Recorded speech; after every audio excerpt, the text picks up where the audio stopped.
Magandang umaga po mga kabakal. Kumusta po kayo? Ito pong nasa misa ngayon. Ito po ay mga kailangan ko sa paggawa ng dining table.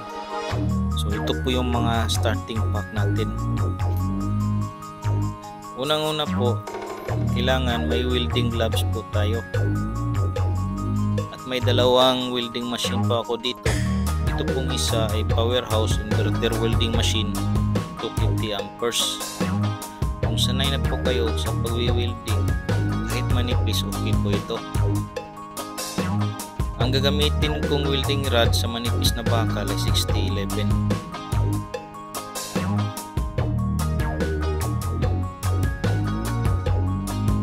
Kung baguhan pa lang po kayo sa pagwi-welding, bagay po sa inyo itong flux cord welding machine 200 amperes.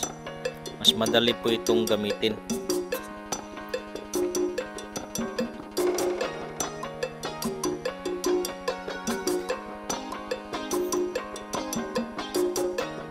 Itong isang powerhouse grinder ko 900 watts, may cord po siya. At itong isang grinder ay cordless 20 volts. Dalawa po magagamit yung grinder.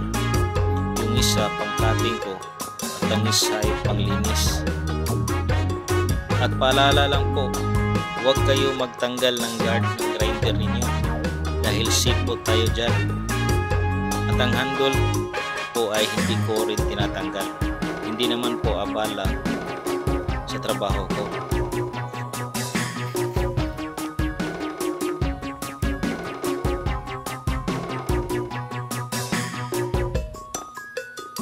At syempre po ang ating powerhouse auto darkening welding helmet.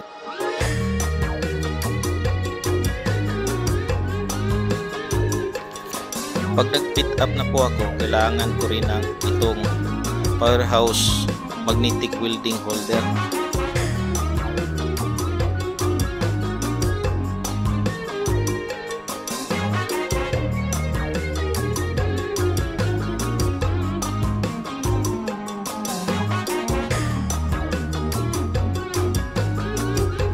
So yan na po ang mga gagamitin ko mga kabakal.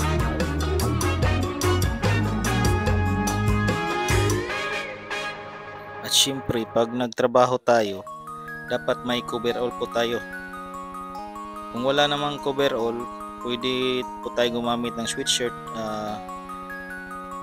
Basta matakpan lang po ang ating mga braso. O kaya gumamit ng welding apron.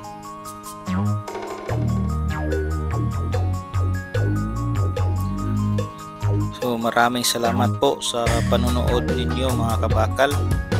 Pakipindot po ng like at pakisubscribe na rin po. Malaking tulong na po sa akin yun. Maraming salamat po.